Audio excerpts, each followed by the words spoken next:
저 CJ ENM 커머스 부분에 다녔고 쉽게 말하면 홈쇼핑 회사 다녔고요. 3년 8개월 일한 다음에 퇴사를 했습니다. 그러면 연봉은 한 어느 정도 되셨나요? 23년도 기준으로 5,600 정도.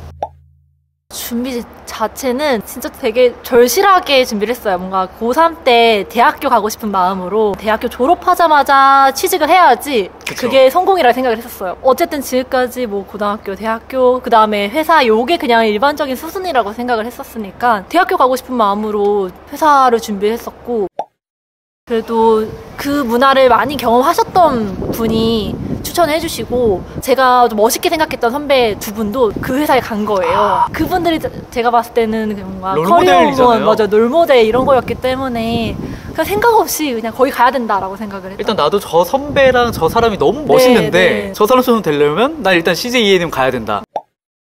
일단 제가 너무 그 회사를 유토피아처럼 천국으로 아주 생각을 했던 거예요. 너무 원했던 데다 보니까. 근데 사실 현실은 그 회사뿐만 아니라 그렇지가 않잖아요. 아무리 뭔가 막 자유로운 분위기라고 네. 한다고 하더라도 조직 문화나 그런 건 크게 그런 게 없잖아요. 그런 창의적인 인재, 뭐 창의적인 분위기 이런 걸 많이 강조한 회사였어서 더 제가 그걸 기대했던 것도 있긴 했지만 내가 하고 싶은 일, 재밌는 일을 해야 되는 게 사실 회사가 아니고 주어진 일을 잘 해야 되는 거잖아요. 회사가 좋아할 만한 그런 신나할 만한 일을 우린 하는 거죠. 맞아요. 그리고 사실 그게 처음엔 맞고 어쨌든 너무 기대했던 거랑 다르니까 어쩌지? 나 1년 반 정도 지금 준비해가지고 왔는데 네, 맞아요. 들어가자마자 좀 느끼셨던 거예요? 네, 들어가자마자 첫날에 이제 느꼈어요. 그 회사의 그런 구조 자체도 저는 뭔가 계속 구글 뭐 이런 걸 생각했던 것 같아요. 그쵸. 뭔가 원테이블 막 이런 거 있고 자율배송도 있고 네, 그런 걸 이제 생각했다가 정말 그냥 일반적으로 따닥따닥 붙어있는 바둑판식. 네, 그렇게 해서 조용하진 않았지만 내가 목소리를 낼 수는 없을 것 같은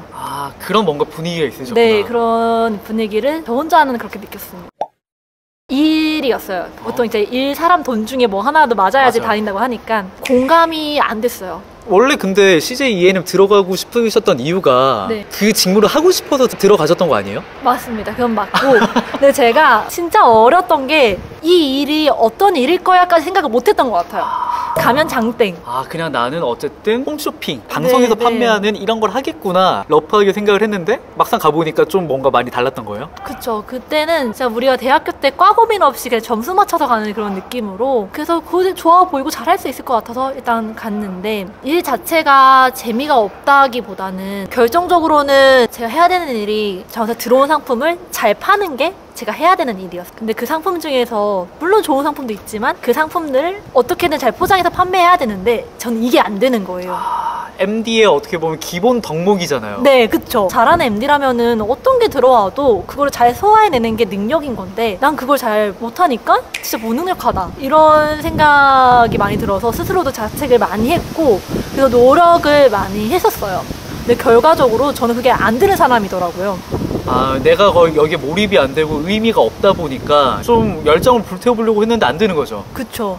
그래서 내가 봤을 땐 이거 꼭 필요하진 않는데 이거 없으면 당신은 뒤처집니다. 네, 이거 안 하시면 안 돼요. 그렇게 강요가 안 되는 거죠. 그래서 영업사원이 그러면 안 되는데. 그렇죠.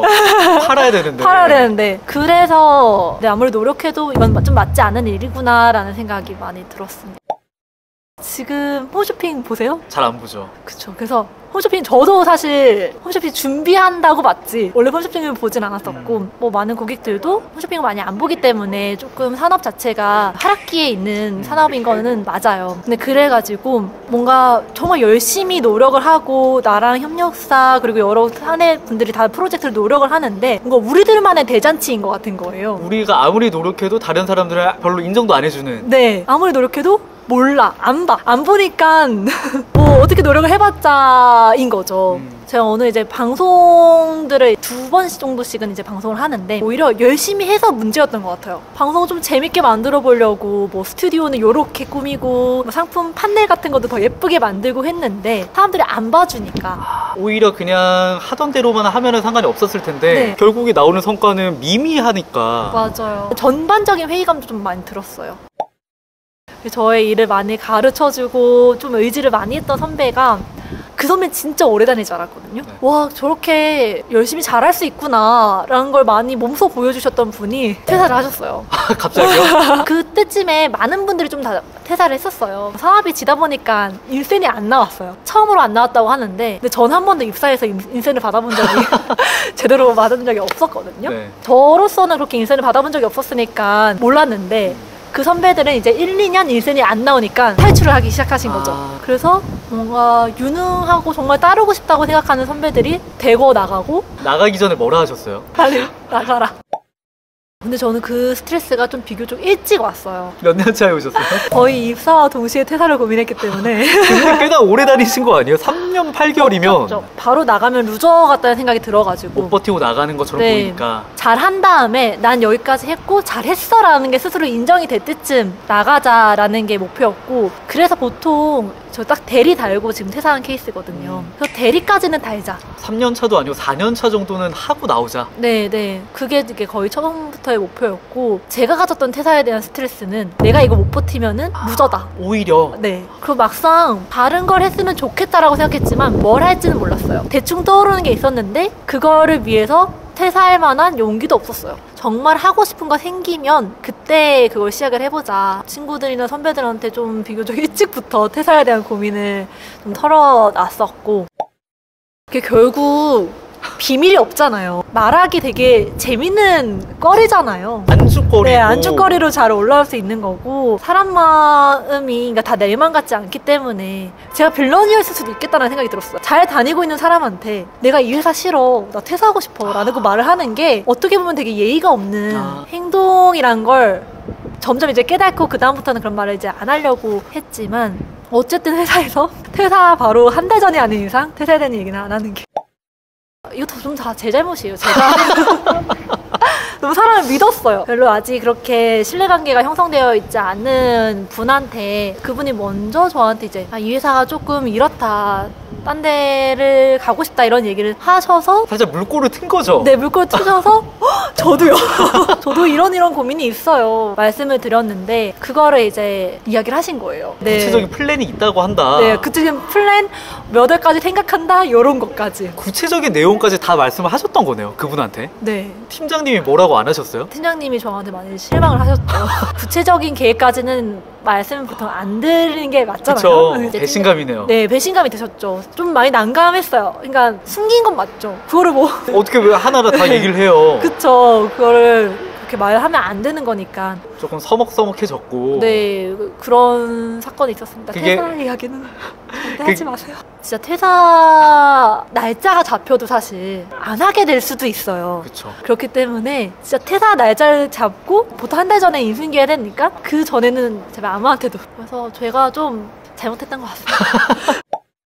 전 퇴근한 다음에 그렇게 사업하는 선배들이 많이 만났어요. 그러니까 이거를 진짜 현실을 좀 알고 싶어가지고 스스로 공부하는 단계는 어느샌가부터 이제 좀 요건 그만하자라고 싶었고 그 주말이나 평일 저녁은 계속 사업하시는 분들한테 가서 조금이라도 배우려고 하고 한 번씩은 아예 거기 가서 그냥 무페이로 좀 일 좀 더 하고 막 그렇게 했었던 것 같아요. 어쨌든 사업도 환상이 있잖아요. 그러니까 나 사업하면 뭐 벼락부자가 될 것 같아. 그리고 내가 하고 싶은 거 다 하니까 행복하겠어. 이런 환상을 안 가지려고. 왜냐하면은 취업할 때 그 환상이 한번 깨졌다 맞아요. 보니까 현실을 보고 진짜 내가 뭐부터 준비를 해야 되는지를 많이 공부를 하려고 했었습니다. 평일, 저녁, 주말 다. 인수인계 잘하기. 이게 마지막 인상이라고 생각을 했었어요. 어쨌든 제가 마무리를 잘 해놓고 나가면은 나중에 그 제가 했던 일을 다른 사람들이 돌아볼 때 그래 마무리 잘 하고 나갔네 이런 얘기를 듣고 싶어서 인수인계를 좀 과하게 하려고 자료를 과하게 남겨놓으려고 노력을 했었어요. 그러면 확실히 저도 많이 느꼈던 게 첫인상보다는 끝인상이라는 말이 있잖아요. 그래서 퇴사할 때 다 던지고 나오는 게 아니라 그리고 내 인상이 또 건너 그렇게 연결될 수가 있거든요. 그러다 보니까 내가 아무리 퇴사를 한다고 하더라도 이제 내 회사 아닌데 뭐 어때가 아니라 내가 맡았던 거는 마지막에 그냥 정말 책임지고 나온다라는 생각으로 그렇게 정리를 하고 나오시는 것도 하나의 좋은 방법이 될 수 있을 것 같아요. 고생할 텐데 조금만 더 해보는 게 낫지 않겠냐. 좀 더 참아봐라. 네, 대리를 달자마자 나왔으니까 대리도 다 알았고 이제 더 잘 할 건데 아깝지 않냐 이런 얘기를 많이 했었죠. 지금까지 버틴 게 아깝지 않냐. 네. 제가 퇴사 고민을 많이 했던 선배들은 그래 이제 넌 때가 됐다 이런 느낌으로 노력 충분히 했고 이제 그분들이 보시기에도 이젠 제가 좀 나가서 해야지 행복할 것 같으니까 아무런 변화가 없는 거예요. 전 뭔가 세상이 뒤집힐 줄 알았어요. 맞아요. 워낙 퇴사 후의 현실은 진짜 불행이다 이런 컨텐츠도 너무 많았고 사실은 퇴사는 지옥이다. 지옥이다. 네. 퇴사하고 나면은 정말 현실이 많이 달라질 거라 생각했는데 아무 일도 없더라고요. 아무것도 안 달라져요. 그냥 정말 달라지는 건 내가 눈을 뜨면은 출근 시간이 아니라 그냥 난 어디 갈 곳이 없는 백수구나. 그거밖에 없어요. 나 빼고 다 잘 돌아가요. 맞아요. 생각보다 연락이 안 오더라고요. 뭐 했던 프로젝트들이 좀 많이 있었으니까 연락 많이 오겠지만 휴가 때도 원래 연락 많이 왔었으니까 똑같이 그러겠지라고 생각했는데 생각보다 그렇지 않고 잘 하시더라고요. 내 빈자리가 생각보다 크지 않구나. 네네네. 근데 다만 새로 만나는 어른들 중에서 왜 이렇게 좋은 회사인데 왜 나왔어? 나오면 고생인데 그런 이야기를 할 때마다 아 내가 퇴사를 했구나. 누군가 새로운 사람들을 만날 때는 그냥 저 어디 다니는 누구입니다. 네네네. 이렇게 소개를 간단하게 하면 되는데 이제 나를 소개할 수 있는 키워드가 없어진 거예요. 맞아요. 뭔가 내가 나를 소개하려면 설명을 해야 돼. 저는 뭐 하기 위해서 나왔고요. 뭘 준비하고 있고요. 이런 걸 하다 보니까 뭔가 새로운 사람 만날 때 저는 그게 조금 불편하더라고요. 내가 왜 나왔는지를 설명을 해줘야 돼요. 내가 설득을 해야 돼. 그래서 사실 그럴 필요가 없는 건데 너무 그것부터 되게 궁금해하니까 왜 나오셨어요? 이런 것 저런 것 때문에 나왔어요 라고 대답하는 것도 막 이런 일이 있었고 저런 일이 있었고 이렇게 할 수도 없는 거니까. 지금 돌아보면은 제가 그렇게 하려고 했던 이유가 내가 그때 당시 아무것도 없었으니까 내가 퇴사한 거를 합리화를 시켜야 된다라고 생각을 했던 거예요. 네. 오히려 그때 내가 뭔가가 있었으면은 나 그냥 퇴사했어 이렇게 하면 되는데 오히려 내가 너무 작아져 있다 보니까 말씀하신 게 더 맞았던 것 같아요. CJ라는 그냥 그 타이틀 그 이유로 설명 안 해도 되는 건데 맞아요. 이제 나 자신으로 설명하려면은 좀 그분들을 바로 알 수 있을 만한 그런 키워드가 아직은 없으니까. 퇴사 전이 더 불안했어요. 어떻게 살지? 앞으로 너무 달라질 것 같은데 저는 또 어떻게 생활비를 하지? 왜냐면 저는 사업을 할 생각이니까 생활비 말고도 플러스 알파로 드는 비용들이 많이 있을 테니 그 비용들을 어떻게 해야지? 라는 걱정을 퇴사 전까지 엄청 하다가 막상 퇴사 후에는 그 걱정들이 사라졌어요. 왜요? 돈이 안 떨어져서 그런가? 조금 정신 승리를 하고 있는 것 같긴 해요. 일단 저는 수익이 없는 것뿐만 아니라 마이너스예요. 한 달에 2-3천씩 나가요. 고작 2달 됐지만 그 정도씩 나가고 있는 거여서 괜찮아 이거 해서 내가 가난해지려고 나온 게 아니라 돈을 더 벌기 위해서 나왔으니까 수익이 생길 거니까 괜찮다고 생각하지만 막상 이제 저한테 쓰는 게 조금 아껴지는. 그쵸. 옷 사거나 이러는 것도 굳이 나 옷 입을 옷도 많은데. 맞아요. 선뜻 이제 나한테 쓰는 거는 옛날만큼 쓰긴 좀 어렵다.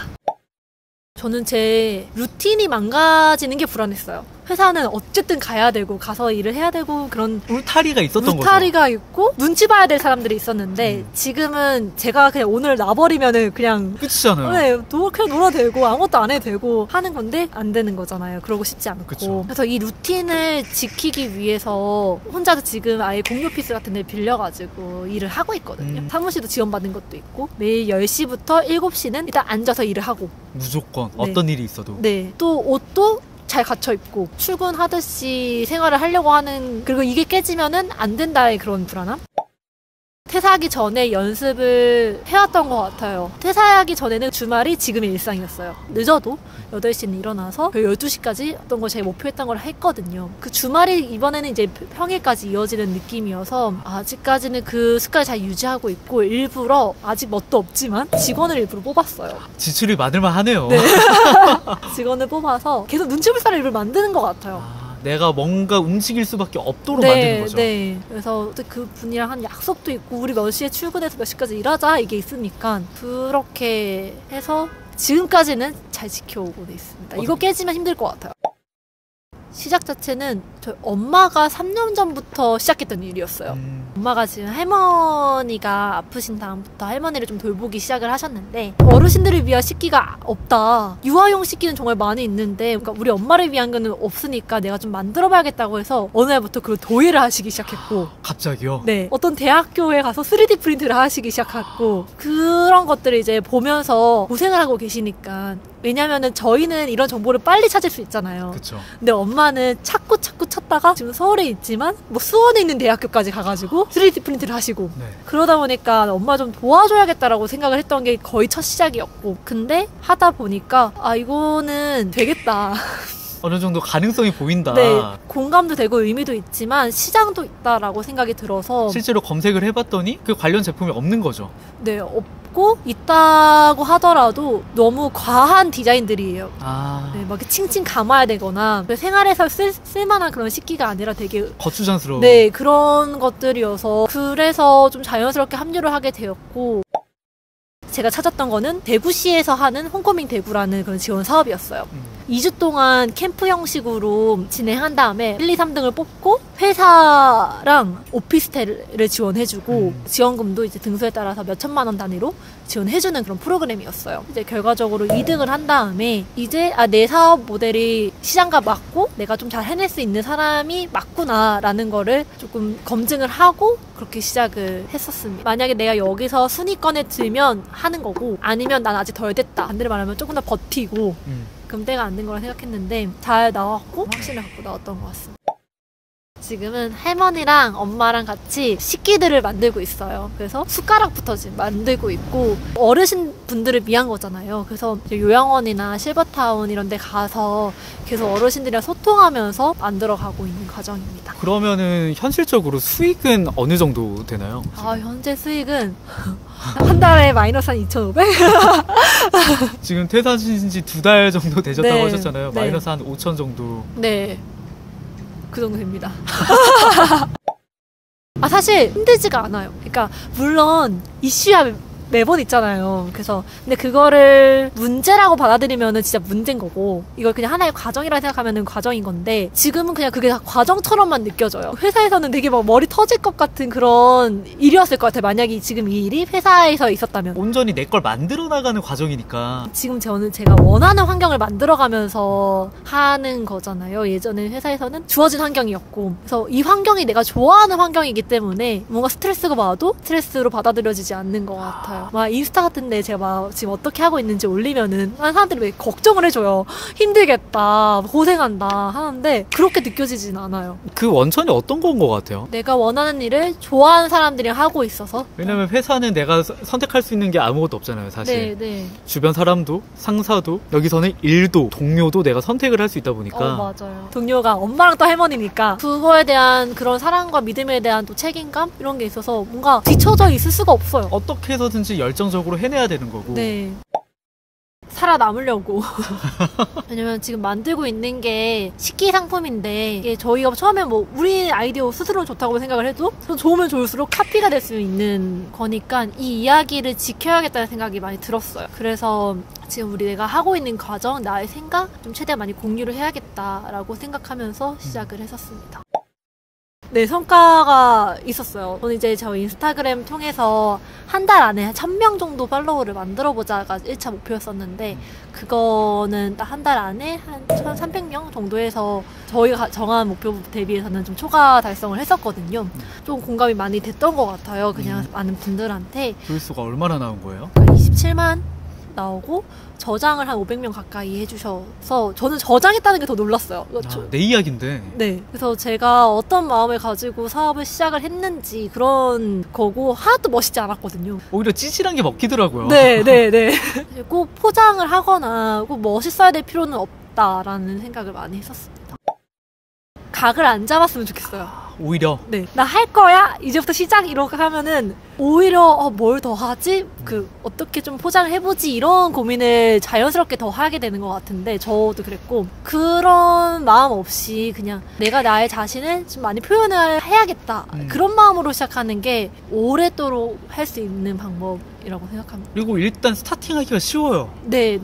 나 이거 가지고 나는 10만 팔로우 만들 거야. 난 10만 구독자 만들 거야. 이렇게 시작을 하면은 내가 각을 잴 수밖에 없잖아요. 난 그렇게 돼야 되니까. 네. 근데 100m를 달려도 숨이 차는 사람이 마라톤을 나간다라고 생각하면 얼마나 막막해요. 근데 그게 아니라 일단 나 오늘 동네 한 바퀴만 돌아볼래. 오늘 100m, 내일 500m, 다음 주에는 한 1km 뛰어볼래. 이렇게 하면서 정말 내가 내려놓고 천천히 올라가야지, 처음부터 막 욕심부리면서 나는 무조건 이렇게 돼야 되니까 나 각 잡고 만들 거야, 완벽하게 만들 거야, 이러면은 시작을 못 하더라고요. 그 연차에 따라서 많이 다를 것 같은데, 저처럼 거의 초년생일 때부터 퇴사를 생각하시는 분들이라면은 진짜 나랑 안 맞는 건지 아니면 내가 피하고 싶은 건지 구분이 잘 안 될 수가 있어요. 저도 그랬고. 근데 대부분 처음엔 피하고 싶은 생각일 수도 있단 말이에요. 일단 성과를 어느 정도 내놓고 그 다음에 나랑 안 맞는 것 같다, 아니면 뭐가 문제가 있는 것 같다 라고 생각하면은 사실 그때쯤에는 뭘 해야 될지 떠오를 거예요. 그게 안 떠오른다면은 아직 퇴사할 때가 아니라고. 제가 항상 말씀드리는 게 있어요. 퇴사해도 될까요? 라는 물음표가 들면 하면 안 돼요. 네네네. 나는 퇴사해야겠다 느낌표가 들 때 해도 불안하고 흔들리는 게 퇴사 후의 삶이에요. 맞아.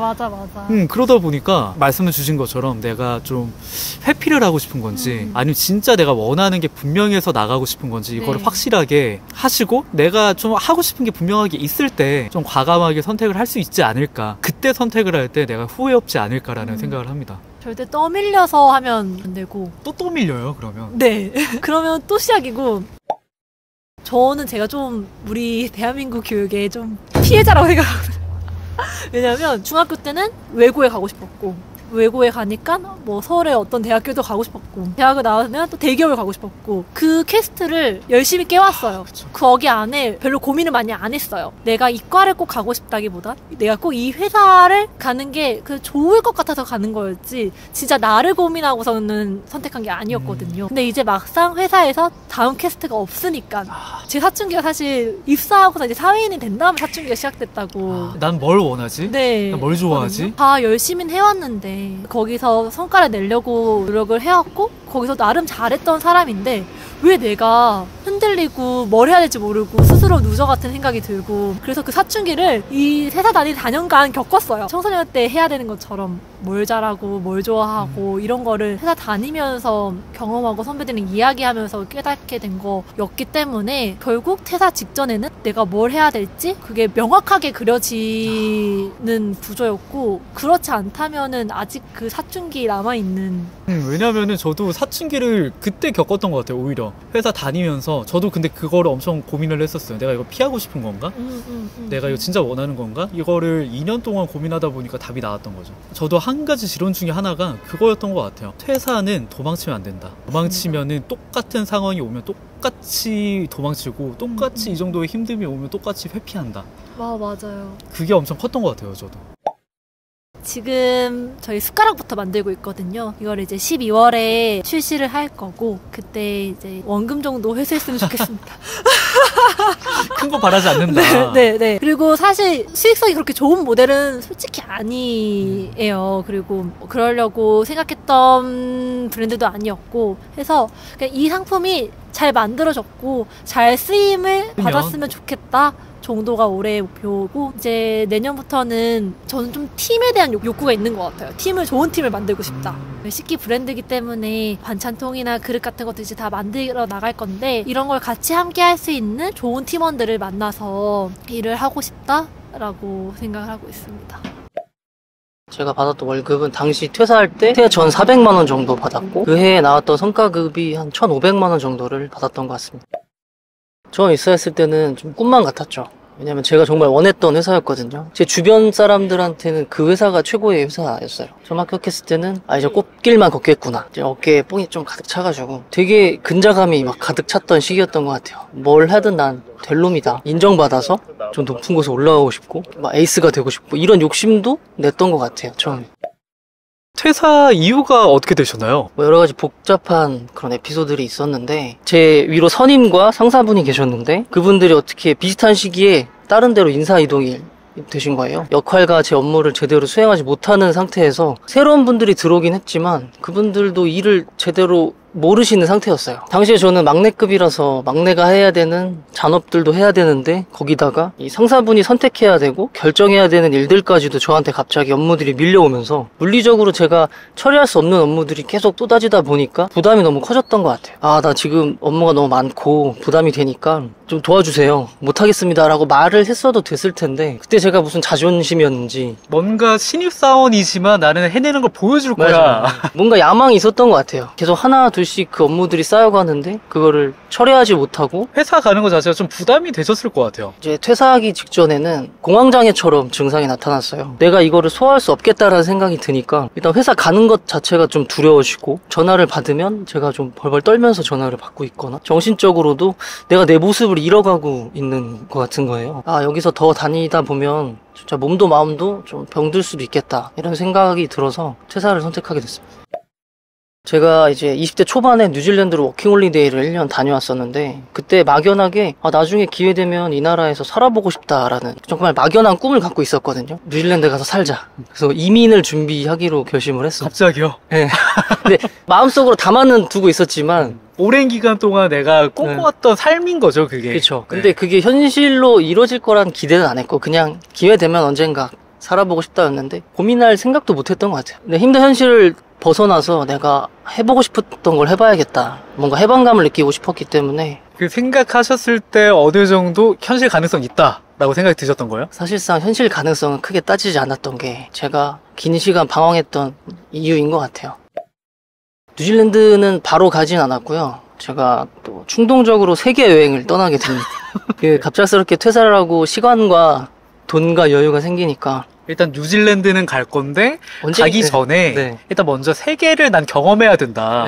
답답한 회사 생활을 박차고 나와서 내가 살고 싶은 대로 내가 원하는 삶을 사는 그런 좀 멋있는 사람이 되고 싶다고 막연히 생각했던 것 같아요. 거의 계획 없이 그냥 가고 싶은 대로 그냥 머물고 싶으면 머물고, 그런 여행을 7개월 동안 했었는데. 인스타 올리면은 진짜 부럽다, 다들 이렇게 그렇죠. 댓글 달고 응원해주고, 맞아요. 나도 너처럼 살고 싶었는데, 이런 댓글 달리면 그 모습에 도취돼서, 현실은 계속 지금 내가 모아놓은 돈을 까먹고 있고 내가 지금 갖고 있는 시간을 까먹고 있었음에도 여행했을 때 당시에는 그냥 마냥 좋았던 것 같아요. 그때는 불안함이나 이런 것보다는 내 의지대로 잘 살고 있구나 라고 생각을 했었죠. 근데 이제 그 이후에 돈이 떨어지니까 당장 뉴질랜드를 못 가게 된 상황이 된 거예요. 그래서 어떡하지 하다가 워킹홀리데이를 가면 거기서 돈도 벌 수 있고 또 영어도 공부할 수 있고, 내가 어차피 이민을 갈 거니까 해외 생활에 적응도 할 수 있겠구나 라는 생각으로 호주로 이제 또 훌쩍 떠나버립니다. 거기서 또 일도 하고 사람도 만나고 영어 공부도 하면서 지냈는데, 호주에서 한 1년 정도 지나면서부터 조금 불안함이 생겼던 것 같아요. 내가 어렸을 때 겪었던 해외 생활이랑은 조금 다른 거죠. 여기서 내가 평생 살 수 있을까라는 관점으로 1년을 지내보니까 여기도 다를 바가 없구나, 사실상. 또 제가 일을 좀 몸을 쓰는 일을 했어요. 험한 일을 하다 보니까 몸도 좀 안 좋아지고 건강에 좀 문제가 생기고, 이러면서 점점 주변에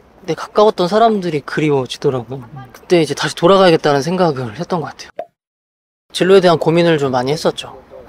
공무원 준비를 하겠다고 마음을 먹은 건, 귀국을 하고 나서 내가 뭘 할 수 있을까? 나이가 33살이었고 이전에 다니던 직장은 커리어가 짧아서 경력으로 쓸 수도 없고, 그래서 사기업에는 제가 다시 취업을 못할 거라고 생각을 했어요. 안 되겠다. 자신감이 없었던 거죠. 그래서 그러면은 내 과거나 나이는 중요하지 않고 시험만 합격하면 붙을 수 있는 게 뭐가 있을까 생각하다 보니까 공무원 시험이 떠올랐고, 마침 그때 당시에 공무원을 역대급으로 많이 뽑는다는 소식이 있었어요. 너무 자연스럽게 나도 공무원 해볼까라는 생각을 가졌던 것 같아요. 그리고 주변에서 다들 너 정도면 9급 공무원은 금방 붙을 수 있을 거야, 이 말이 저를 딱 꽂히게 만든 것 같아요. 너무 조금 만만히 보고 시작을 했습니다, 사실.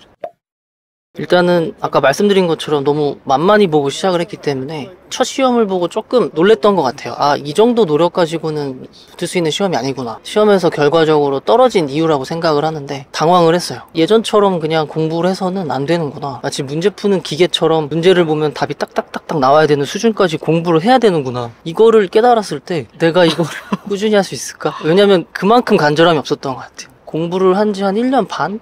정도 됐을 때 이제 두 번째 시험을 딱 보고 나서는 내가 진짜 이걸 원하는 게 맞나라는 고민을 하게 됐어요. 사실상 호주에서 돌아와서 진짜 제가 원하는 것이 아니라 현실과 타협해서 선택한 결정이었기 때문에 아무래도 이게 내가 정말 원하는 게 아닌데, 그래서 내가 간절함이 부족하고 이 길로 쭉 공부를 하는 게 맞을까? 내가 남들처럼 간절한가? 라고 돌이켜봤을 때 스스로를 잘 알았던 것 같아요. 내가 진짜 원하는 게 이게 아닐 수도 있겠다. 그러면서 슬럼프가 왔고, 그 슬럼프가 길어지면서 그 은둔형 외톨이 생활로 점점 빠져든 것 같아요. 그러니까 이제 공무원 준비를 2년 반 동안 하고 포기한 뒤에 좀 말 그대로 만신창이었던 것 같아요. 몸이나 마음이나 주변 사람들, 가족이나 친구들이랑 아예 소통을 단절을 했어요. 부끄럽기도 하고 가족들한테 죄송한 마음도 들고 해서 아예 세상과 벽을 치고 소통을 안 했거든요. 체력은 당연히 떨어져 있고 일단 자괴감도 많이 들고 자존감이 많이 낮아져 있다 보니까 부정적인 생각만 머리에 가득했거든요. 힘들었던 것 같아요. 이대로만 가만히 있으면 계속 집에만 있을 것 같은 거예요. 예전에 은둔형 외톨이 생활했던 것처럼. 그래서 뭐라도 해야겠다는 생각으로 일단 아르바이트를 시작을 했습니다. 그냥 단순히 몸 쓰는 일이었거든요. 그런 일이라도 하면서 조금의 수입이 생기니까 큰 돈은 아니었지만 조금씩 경제적으로 수익이 들어오니까 마음의 여유가 생기고 작은 성과들인 거죠, 사실. 가만히 있지 않고 내가 뭐라도 해서 돈을 버는구나 이런 생각이 드니까 조금씩 그때부터 자존감이 회복이 된 것 같아요. 그리고 제가 건강관리를 못했다 보니까 체력이 너무 안 좋아져 있어서 운동을 억지로라도 시작을 했어요. 몸이 일단 체력이 없고 에너지가 없으니까 그중에 가장 제가 운동을 하면서 효과를 크게 본 건 달리기였습니다. 불안하고 우울할 때 몸 힘들게 뛰다 보면 잡생각이 사라지거든요. 뇌가 디스크 조각몽한 것처럼 정리가 돼요. 맞아. 좀 그 몸이 상쾌한 게 아니고 머리가 상쾌해지는 기분을 많이 받았어요. 달리기를 하면서 진짜 자존감이 많이 회복됐고 우울함이나 불안함도 많이 해소가 됐고 유튜브를 하루 종일 보다 보니까 정말 더 이상 볼 컨텐츠가 없는 거예요. 근데 그러다가 우연히 저처럼 비슷한 상황에서 우울증을 겪으시고 그거를 이제 극복해내서 세상 밖으로 나가시는 분의 채널을 알게 되면서 그 영상을 봤는데 너무 공감이 되는 거죠. 저는 저만 이렇게 힘들고 나만 이렇게 우울한 줄 알았는데 이 사람도 나랑 비슷한 경험을 했고 이겨내 나가려고 하는구나. 그리고 그거를 용기 내서 유튜브에 올리면서 사람들한테 희망을 주는구나. 이걸 보고 제가 사실상 은둔형 외톨이를 극복할 수 있었거든요. 그래서 그분의 영향으로 나도 한번 내 얘기를 허심탄회하게 하고 싶다 세상에. 유튜버가 돼야겠다 이런 생각이 아니고 누구에게도 내 얘기를 터놓고 못하니까 이 답답한 마음을 그냥 유튜브에라도 그냥 일기 쓰듯이 한번 허심탄회하게 써보자 라고 해서 뭐 누군가는 날 욕할지 몰라도 내가 겪었던 것처럼 또 다른 사람은 내 이야기 때문에 위로받을 수 있겠구나 이런 생각이 들어서 시작을 했던 것 같습니다.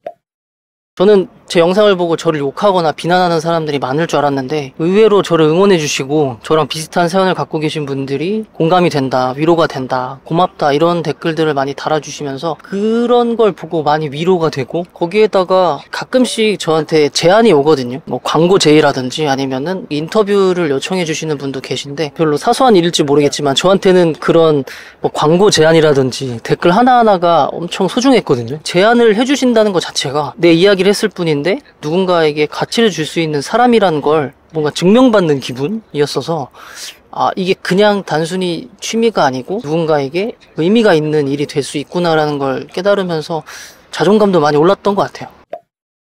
그리고 제가 어렸을 때부터 꿈꿔왔던 게 있는데 제 이야기로 책을 한번 써보는 게 꿈이었거든요. 뭐 내 이야기를 하는 게 좋아, 글을 쓰고 싶어 요렇게만 끝났을 수도 있는데 모호했던 것들이 유튜브를 직접 실행하고 사람들과 소통하다 보니까 내 이야기를 하는 걸 좋아하는 사람이구나 라는 거를 되게 확신을 갖게 된 것 같아요. 유튜브를 하면서. 어떻게 보면은 내가 지금까지 다른 사람들이 좋다라고 했던 거를 내가 원하는 거라고 착각하고 내가 거기에 시간과 에너지를 썼던 건데 내가 취미 삼아 시작했던 활동에서 내가 이런 거 좋아했었구나 라는 거를 다시 한번 좀 깨닫게 됐던 거네요. 제가 퇴사를 하고 거의 6년이란 시간을 방황을 했거든요. 포기도 하고 좌절도 하고 실패도 겪었지만 결국엔 제가 얻은 건 내가 어떤 사람이었는지를 좀 깨닫게 된 것 같아요. 그러니까 자기 객관하라고 하죠. 뭐가 부족하고 혹은 뭐가 그래도 남들보다는 나은 점이 있는지 이런 거를 제가 하고 싶은 거를 직접 부딪혀보고 직접 깨져보면서 몸으로 체감을 했었던 것 같아요. 제가 처음에 대기업 퇴사할 때는 제가 진짜로 원하는 게 뭔지도 모르고 그냥 막연한 꿈만 가지고 퇴사를 하다 보니까 6년이란 시간 동안 길게 방황을 했다고 생각을 하거든요. 근데 지금은 유튜브를 하면서 내가 진짜 뭘 원하는지 알게 되고 그리고 내가 하고 싶은 거에 대한 확신이 생기다 보니까 지금도 백수지만 그때처럼 불안하지 않고 오히려 지금 내가 잘할 수 있는 거, 하고 싶은 거를 어떻게 활용해서 나를 더 표현할 수 있을까 이런 고민을 하고 있어요. 그래서 지금은 오히려 백수인 지금이 기회다라고 생각을 하고 있거든요. 이런 게 저한테 자존감을 올릴 수 있는 되게 큰 계기가 되는 것 같아요. SNS에는 너무 대단하신 분들 그리고 딱 봐도 특별해 보이고 멋있어 보이는 분들이 많아서 나는 이렇게 멋있지 않고 특별하지 않은데 내 이야기가 과연 사람들한테 통할까 이런 고민을 많이 하실 것 같거든요. 저도 처음 유튜브를 시작하게 된 게 제가 실패한 이야기, 내 인생 망한 거 아닐까? 라는 정말 우울한 이야기로 시작을 했는데 아무도 안 봐주실 줄 알았어요. 그리고 영상을 보더라도 구독도 안 해주실 줄 알았고 악플도 많이 달릴 줄 알았는데 제가 진솔하게 제 이야기를 덤덤하게 했더니 제 이야기 공감해 주시는 분들이 하나둘씩 모이시더라고요. 그러니까 중요한 거는 특별한 경험을 해서 특별한 이야기를 하는 게 아니고 자신만의 이야기를 쌓아가다 보면 그게 나중에 볼 때 자기만의 특별한 이야기가 되는 거더라고요. 내 이야기가 평범하고 재미없으면 어떡하지라고 고민하시지 마시고 그냥 본인이 어떻게 살아왔는지 그 묵묵하게 살아온 스토리를 꾸준하게 표현하다 보면은 분명히 사람들이 공감해 주시고 그거에 따라서 구독자 수도 오르고 더 SNS 하는데 자신감을 얻으실 수 있지 않을까. 여러분들도 만약에 유튜브를 고민하고 계신다면 내가 갖고 있는 사소한 경험이나 정보들도 충분히 컨텐츠가 될 수 있고 필요한 사람들이 분명히 있단 말이에요. 현필님의 경험도 필요한 분들이 있으셨던 거잖아요. 네. 세상은 나를 기다리고 있다라고 꼭 생각을 해보셨으면 좋겠어요. 내 경험과 노하우가 필요한 사람들은 나를 기다리고 있다. 그런 사람들을 위해서 나는 내 경험과 내 노하우를 컨텐츠로 공유를 해야 된다라고 생각을 하게 되면은 또 많은 게 바뀌는 것 같아요.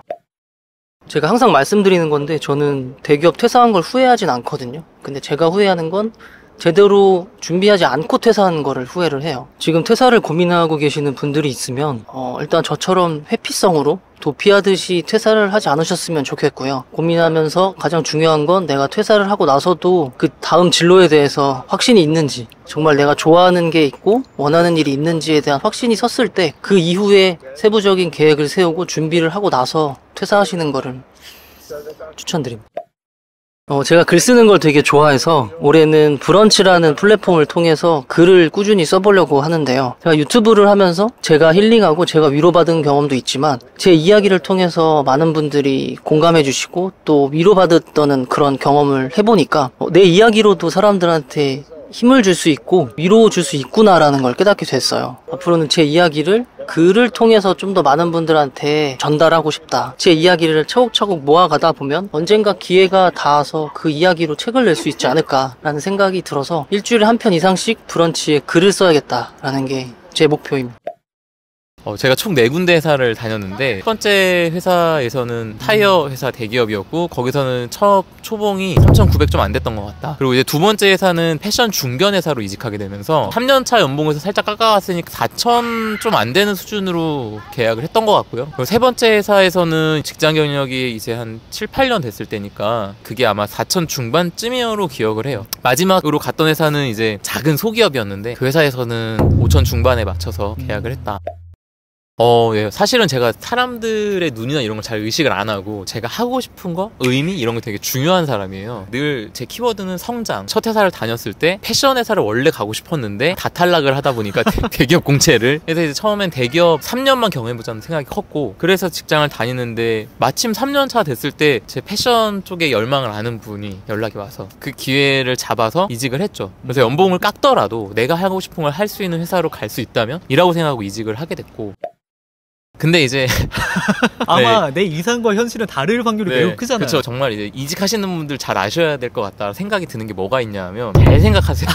이직한 회사가 내가 원하는 업종이랑 맞다고 해서 맡게 되는 직무가 나랑 맞느냐는 또 다른 문제. 저는 이제 패션 업계에 가서 패션 일을 하면 당연히 옷에 대해서 잘 아는 전문가가 될 수 있겠다는 기대를 가지고 가잖아요. 원래부터 패션과 관련된 업무를 하고 싶으셨으니까 패션 브랜드를 내가 할 때 도움이 되겠지. 근데 갔을 때 막상 제가 영업 담당이었는데 옷 얘기를 할 일이 별로 없는 거예요. 진짜 관리만 하는 관리, 매장 관리하고 뭐 인원 관리하고 숫자로 얘기를 하는 데지 옷 얘기를 하는 데가 아니더라고요. 그래서 이게 약간 자괴감이 있었죠. 그게 뭐 내가 나중에 내 패션 브랜드를 만든다고 했을 때 아무것도 어디 가서 패션 전문가로 얘기를 못 하겠는 거죠. 버텨야 된다고 컸어요. 최소 3년은 다녀야 그 업계를 안다고 하니까 3년은 버티자. 3년 버텨봤는데 버텨보니까 이렇게는 승부가 안 날 것 같아서 그러면 내가 여기서 배울 수 없는 거를 부업으로 배워보자. 그래서 이제 부업들을 막 도전하기 시작했죠. 일단은 의류 제작이나 이런 것들을 경험을 해봐야 되는데 마침 이제 티셔츠에 프린트하는 그런 공장을 운영하시는 분께서 이거 장비 니네가 와서 써도 된다라고 거기 가서 신나게 이제 프린트 찍는 거를 저희가 할 수 있게 되어서 제가 이제 아는 사람들한테 단체티 제작을 의뢰받아서 제작해주는 일도 해보고 스마트 스토어 신사임당님 유튜브로 만나서 그때부터 시작을 해봤고 스마트 스토어는 그러면 패션과 관련된 그렇죠. 거예요? 의류 아이템으로 당연히 했었고 당연히 안 됐고 그래서 야 우리 옷 이거를 그럼 YDG 펀딩이 한번 한번 태워보자. 그래서 와디즈를 한 반년 해가지고 마지막에 주문 받은 걸 포장할 때 이제 밤새 포장하면서 이를 바득바득 갈았죠. 내가 다시는 안 한다.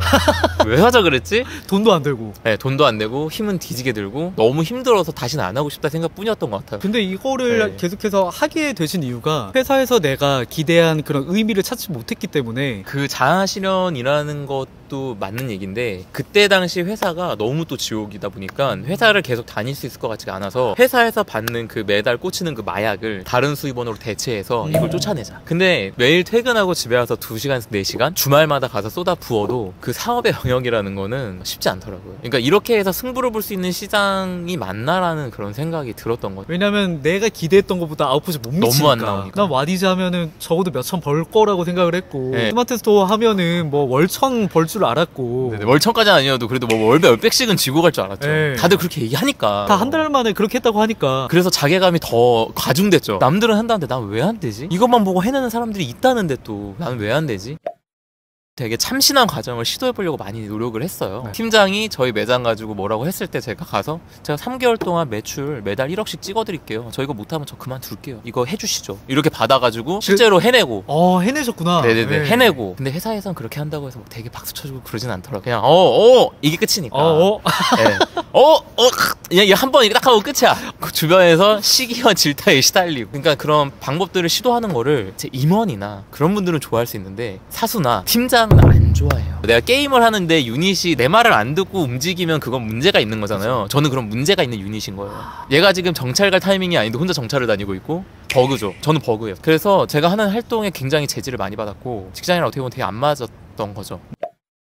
그 인간관계 스트레스가 메인이었어요. 그러니까는 제가 직장에서 만난 빌런들이 있는데 직장마다 한 명씩은 꼽아지거든요. 이게 첫 직장을 갔을 때 굉장히 기대를 많이 하고 들어갔는데 1년 차에 너무 좋았어요. 그러니까 팀장님도 저를 되게 좋게 봐주시면서 조언을 많이 해주셨고 열심히 하려고 하니까 또 그 위에 상무님 되게 이쁨 많이 받으면서 좋았어요. 근데 이제 거기 팀에 있던 과장님이 저를 좀 탐탁지 않게 봤어요. 쟤 뭔데? 그 다음에 상상도 못했던 일이 생겨버린 거예요. 팀이 해체가 됐어요. 그래서 그 직무를 담당할 사람 2명만 남겨놓는 걸로 결정이 돼서 저랑 그 과장이랑 남겨놓은 거예요. 진짜 지옥이 시작되는데 직장 내 왕따를 당해보고 그 사람이 나를 이상하게 얘기하기 시작하고 저를 그렇게 찍어놓으려고 바보 만들기 시작하니까 답도 없잖아요. 손을 못 쓰더라고요. 제가 네. 손을 쓸 수가 없어. 근데 제가 그때 뭐 이런 거를 대처를 어떻게 해야 되는지도 모르잖아요. 사회 초년생이 뭘 알아. 2년 차인데. 그러니까 저는 일을 열심히 하면 이쁘게 봐주겠지라고 잘못 생각한 거예요. 이 사람이 원하는 건 일을 잘하는 게 아닌 그냥 납작 엎드려서 예 맞습니다 하고 맞춰주는 건데 맞아요. 어떻게든 내가 매장을 다녀서 실적을 내갖고 이거를 갚아드려야겠다. 근데 이 사람 입장에서 내 실적이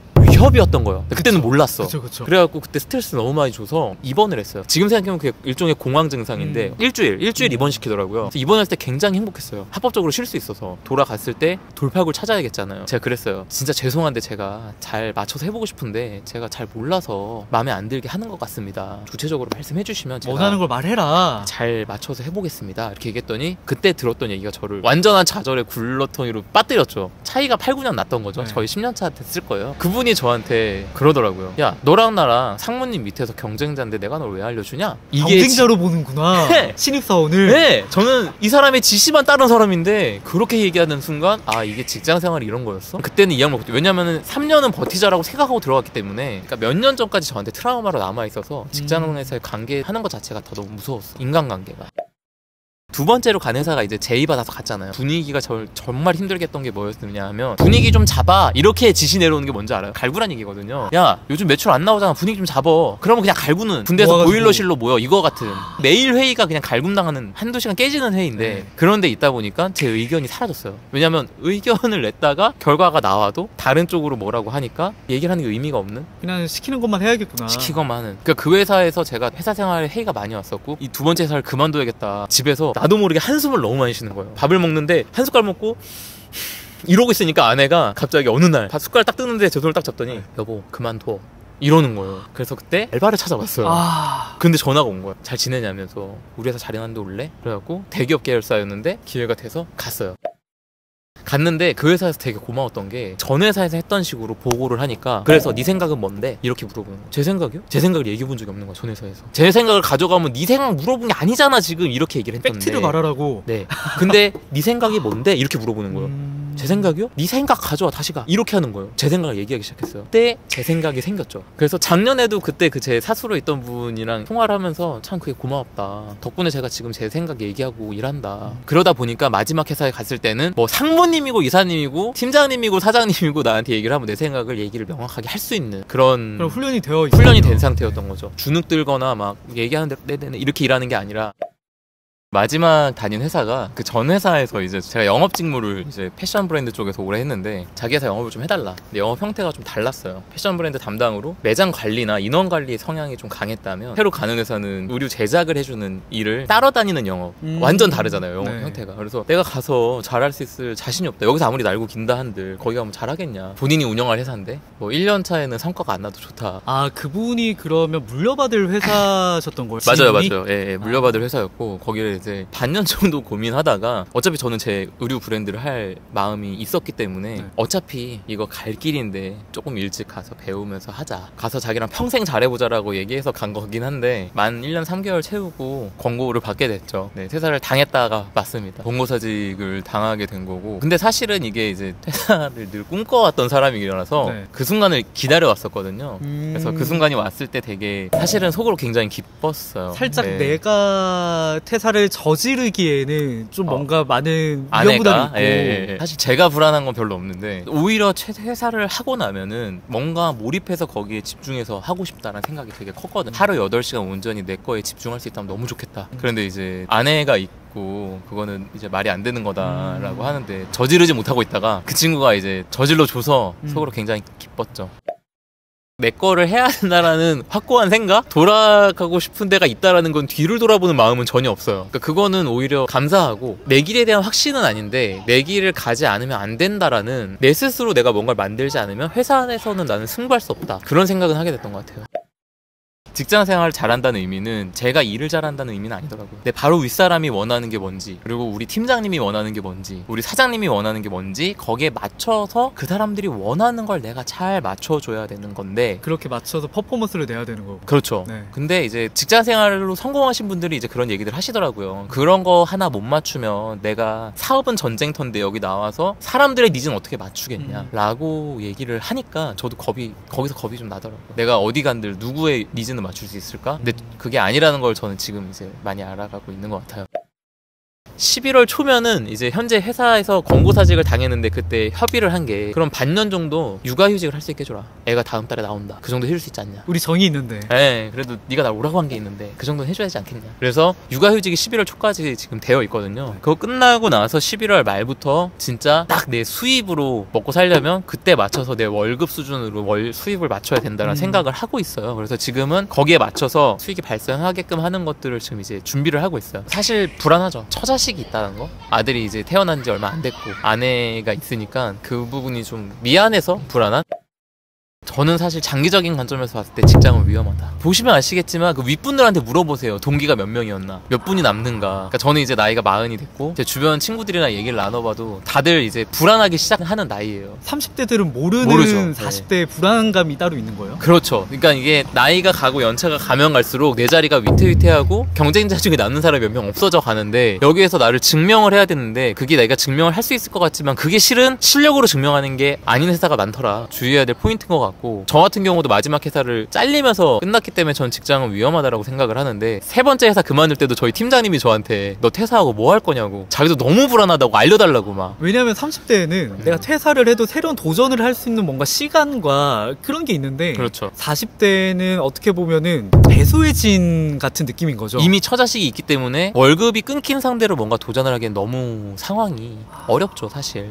흔히 그러잖아요. 치킨집 그렇게 하는데 경험 안 해본 그건 결국 망하게 되어 있는 것 같고 준비를 해야 되는데 그거 없이 40대를 맞이하는 건 너무 오히려 그게 불안한. 그러면 주변 분들도 이제 과장, 차장 그쵸. 연차하잖아요. 과차장, 팀장.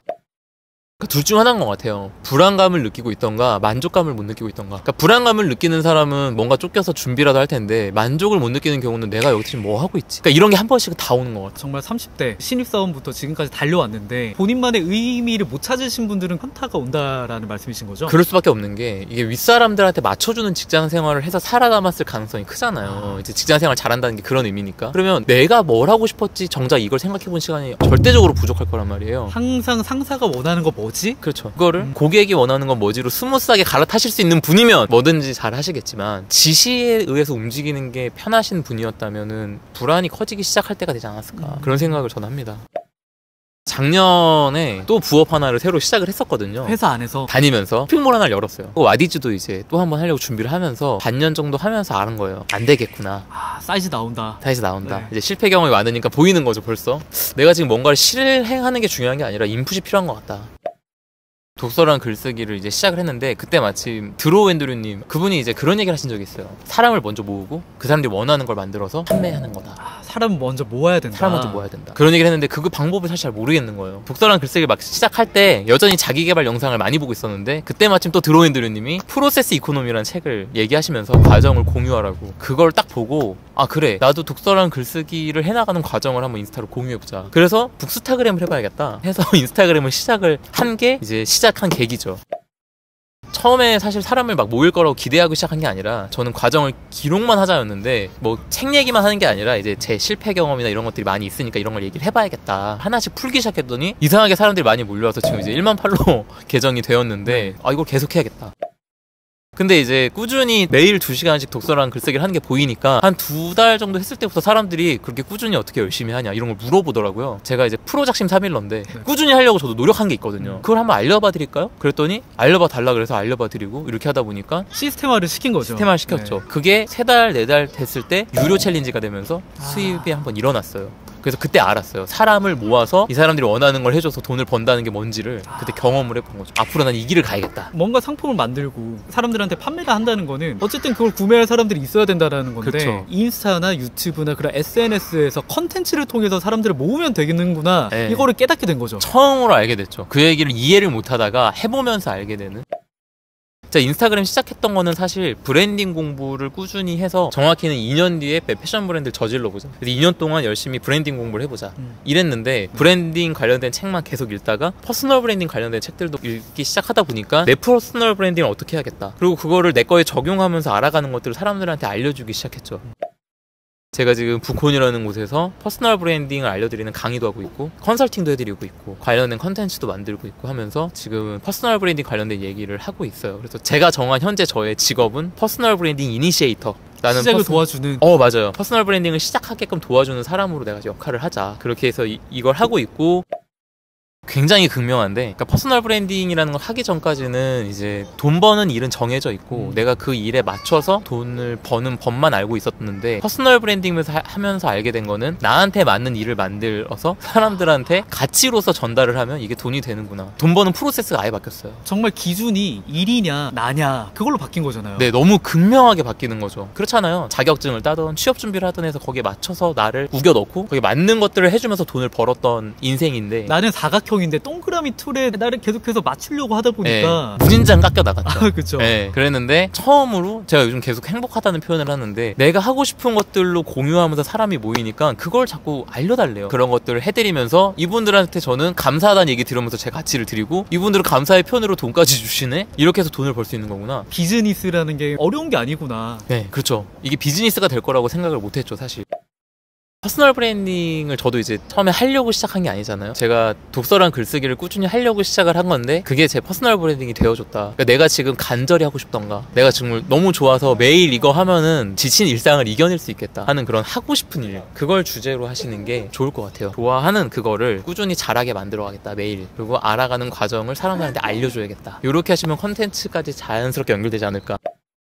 생각보다 꾸준히 하는 게 정말 어려워요. 처음에는 당연히 내 기대보다 반응이 안 나오거든요. 지속성을 갖기 위해서는 내가 억지로 하는 게 아니라 취미든 뭐든 간에 꾸준히 해나갈 수 있는 거를 주제로 선택하는 게 너무나도 중요하더라고요. 내적 동기가 충만한 걸 하셔야 돼요. 숫자랑 상관없이 나 이거 꾸준히 할 수 있는 일이야. 그걸 공유해야 돼. 이렇게 생각하시면 꾸준히 할 수 있지 않을까. 저도 첫 번째 채널이 11개월 동안 반응이 없었어요. 와. 그 기간 동안에 영상을 한 100개 정도 만들었더라고요. 그때서야 반응이 와서 채널이 좀 수직 상승을 했는데 만약에 제가 해야 돼서 했다고 한다면 이렇게까지 못했을 거예요. 그렇죠. 한 달에 10개를 만든 건데 내가 어떤 걸로 해야 될지 모른다고 생각이 든다면 내가 하고 싶은 거 정말 좋은 선택이 되지 않을까. 퍼스널 브랜딩이란 건 결국 나다운 거를 가지고 사람들이랑 소통하겠다는 건데 그 나다운 게 뭔지를 아는 건 결국 내가 되게 하고 싶거나 되게 좋아하거나 그게 맞는 것 같아요. 지금 30대시라면 세상이 나한테 준 그 일에 목매지 않아도 된다. 지금 그 일로 돈을 버시면서 내가 진짜 하고 싶은 거를 치열하게 들여다보시고 그 일의 실력을 키워나가는데 매일 시간을 쓰시면 말 그대로 행복한 삶을, 내가 좋아하는 거 하면서 내가 인정받을 거 인정받고 내가 정말 영향력을 퍼뜨리면서 네. 살아가는 거죠. 맞아요. 내 윗사람이나 그분들을 맞춰주면서 돈을 버는 게 아니라 내가 하고 싶은 일로 사람들한테 감사하다는 얘기 들으면서 돈을 벌어나갈 수 있는 방법은 있습니다. 회사 안에 있을 때는 안 보였어요. 전혀 안 보이죠. 왜냐하면 이거 알려주는 사람도 그렇게 많지 않았고 아예 없어요. 내 주변에는 직장인들밖에 없잖아요. 맞아요. 그러다 보니까 퇴근한 다음에는 그냥 한잔하러 가고 그냥 주말에는 여행 가고 이게 저는 맞는 삶인 줄 알았는데 퇴사를 하고 퍼스널 브랜딩 해보다 보니까 네. 알게 된 거죠. 나는 정말 좁은 세상에 살았구나. 말씀하신 대로 제 주변엔 아무도 이런 사람이 없어요. 직장인들밖에 없잖아요. 주변에 심지어 사업으로 성공하고 있는 친구 하나 없었어요. 맞아요. 그러다 보니까 이런 얘기를 해줄 사람이 아예 없어서 사람은 내 주변 가장 가까운 5명의 평균만큼 산대요. 환경이 이렇게 중요한데 내 주변에 없으니까 이거를 유튜브로 대체해야겠다. 제가 유튜브로 대체하기 시작했던 거예요. 신사임당, 드로우앤드류, 막 자청, 감성대디 이런 분들로 세팅을 해나갔는데 인스타를 시작하니까 나랑 비슷하게 자기 개발하는 사람들이랑 소통이 시작돼서 내 주변 사람들이 퇴사를 준비하거나 내 걸로 성공하거나 이런 사람들로 바뀌어 나가더라고요. 주변이 바뀌면 정말 내가 듣는 게 달라지고 말하는 게 달라지고 완전. 생각하는 게 달라져요. 솔직하게 우리 주변에 퍼스널 브랜딩하고 사업하시는 분들 없잖아요. 없죠. 그러다 보니까 내가 이런 거 할 거야 라고 하면은 좋은 소리 안 나와요. 무슨 말이냐. 야 너가 뭐 그런 거 해. 야 그냥 뭐 씻고 잠이나 자. 야 술이나 먹자. 이런 말밖에 저는 좀 안 들렸던 것 같아요 사실. 걱정해요. 네 나이에 지금 그런 거 할 때냐. 생각보다 하는 사람 너무 많고 그렇죠. 내 주변에만 없을 뿐이에요. 그게 아니다. 하면은 어떤 식으로든 바뀌게 돼요. 맞아요. 어떤 방식으로든 다른 결과값이 나오게 돼요. 세상에 흔적을 무조건 남긴다. 그거를 시작하면 그건 맞는 것 같아요. 제가 계속 얘기하고 있는 거는 나다운 거를 해라. 나를 위한 시간을 만들고 나다운 걸로 나다운 성공을 이뤄내자. 이런 걸 얘기를 하고 있어요. 그래서 제가 지금까지 하고 있는 게 저는 그거라고 생각하고 앞으로 이제 나다운 성공을 계속해서 이뤄나가면서 그걸 제가 증명해내고 그 과정에서 알아가는 것들을 사람들한테 알려드려야겠다. 그래서 작년 말에는 제가 뭐 독서랑 글쓰기를 꾸준히 하는 법을 알려드릴 수 있는 사람이었다면 지금은 퍼스널 브랜딩을 어떻게 시작할 수 있는가를 알려드리고 있고 제가 계속해서 이렇게 나아간다면 더 이제 그 다음 단계들을 알려드릴 수 있는 사람이 되지 않을까? 제가 하나의 신념으로 삼고 있는 말 중에 보이는 데까지만 가라. 그러면은 새로운 길이 보인다. 왜냐면 우리가 언덕을 올라가기까지 그 언덕 아래에 어떤 길이 있는지 모르잖아요. 근데 그 언덕 올라가면은 어떤 길들이 있는지 보인다는 거죠. 그러다 보니까 그러네요. 우리는 보이는 데까지만 전력 질주하면 된다. 맞아요. 너무 맞는 말씀 같아요. 이 얘기를 해드리고 싶어요. 불안하시다면 한 가지 주제를 정해서 2달만 꾸준히 하면은 습관이 되실 거예요. 4달을 꾸준히 하면 주변 사람들이 인정해주기 시작할 겁니다. 6달을 꾸준히 하면 그게 뭐라도 숫자로 결과가 나타날 거예요. 그거 붙잡고 했는데 이렇게 되더라고요. 저는 그 2년 반 동안 중2로 근무하고 이제 전역을 했고 실수령 당시로는 220만 원 정도, 연봉으로 치면 아마 한 3천만 원 정도 됐던 것 같아요. 사실은 돈이었어요. 네. 돈이긴 한데 제가 전공을 식품 쪽을 했었는데 아시는 분들 아시겠지만 식품 쪽이 연봉이 굉장히 좀 짭니다. 그래서 저는 그때 한 4천만 넘겨보자 라는 생각으로 좀 지원을 했었고 결과적으로는 딱 그 정도 급여를 받아가지고 첫 번째는 되게 만족스러웠던 것 같아요. 급여도 만족하고 주변 동료들도 좋고 다 좋은데 어느 날 갑자기 주말에 이 돈으로 근데 내가 집 한 번 살 수 있을까? 라는 생각이 들더라고요. 너무 현실적이다. 예, 그때부터 이제 뭐 내가 월급 그때 첫 번째 330만 원이었던 걸로 기억해요. 10년을 쭉 했는데 이게 지금 지방이라도 5억 10억이 됐는데 못 사는 거죠. 그때 딱 생각이 들었어요. 와, 이거 뭐 됐다. 이건 현실이다. 그래서 그때부터 뭘 공부해야 될까 생각을 하던 찰나에 저희 그 만년 과장님이 계신데 푸근하게 다니시는 분 계셨어요. 근데 저는 항상 보면서 저분은 왜 저렇게 다닐까 생각을 했는데 알고 보니까 부동산으로 굉장히 좀 승승장구하고 계셨던 분인 거죠. 그래서 그런 분이 항상 회사에서 뭔가 떳떳하고 본인의 할 말을 하고 또 이렇게 자신 있게 다니는 모습이 결국 이거 아닌가 하는 생각에 뭐 직장 생활 중에 현타는 많겠죠. 영업사원들을 대상으로 프로모션 활동을 했었는데 그때 영업사원, 뭐 우수사원, 뭐 최우수사원 이런 걸 나눠가지고 포상을 했었어요. 그걸 하기 위해서 퇴근하고도 저희가 있었던 업종은 축산업이다 보니까 저녁에 식당들도 많이 좀 찾아다니고 거래처 사장님들 식사도 하고 시간을 평일 주말 많이 썼는데 거의 갈아 넣었던 거죠. 혼을 갈았죠. 예. 인센티브가 분기 단위로 이제 제가 50만 원 정도 받았던 것 같아요. 그 금액을 딱 받고 느낀 게 내가 지금 정성을 다 쏟았는데 적은 돈은 아니지만 과연 내가 이거 시간 대비 가치가 맞나 하는 생각이 좀 들면서 그때 조금 뭐 현타를 느꼈던 것 같아요. 그런 말이 있잖아요. 직장인한테 최고의 보상은 승진과 성과급이다. 근데 매일마다 그렇게 퇴근하고 갈아넣고 했지만 결과론적으로 50만 원을 받았을 때 내 삶은 이 50만 원으로 변하지 않는다라는 걸 그때 좀 아시면서 부업을 시작하게 되셨던 거죠. 네, 그렇습니다.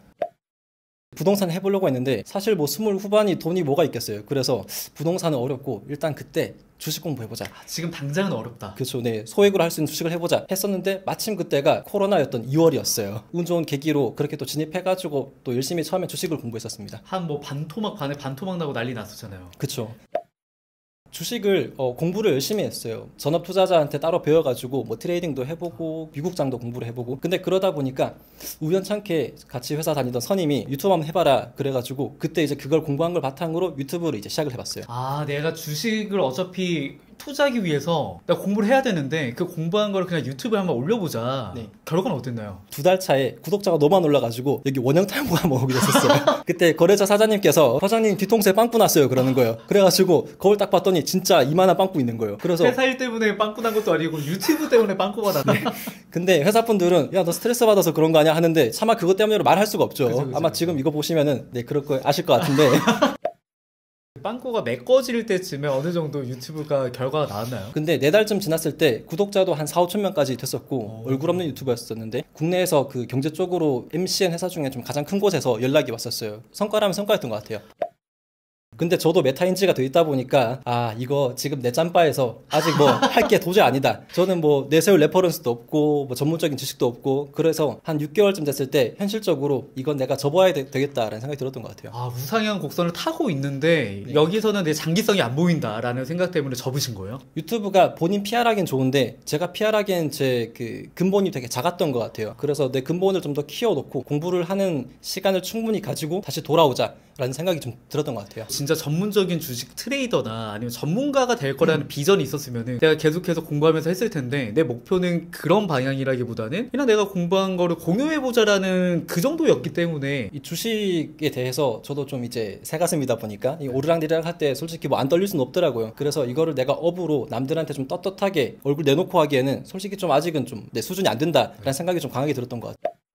항상 그 좀 미련이 남더라고요. 아, 더 하면 될 것 같은데, 더 하면 될 것 같은데. 그러다 딱 놓아버리니까 그때 든 생각이 아, 오케이. 요거 가지고 경험치로 쌓고 또 뭐 하나 또 해보자. 그 생각이 들면서 한편으로는 회사 생활 계속 하는 게 맞나? 라는 좀 생각이 들었던 것 같아요. 혹시 어떤 것 때문에요? 보통 다 신입사원 때 어떠세요? 엄청 좀 열심히 막 퇴근도 늦게 하고 퇴사봉이 아니죠.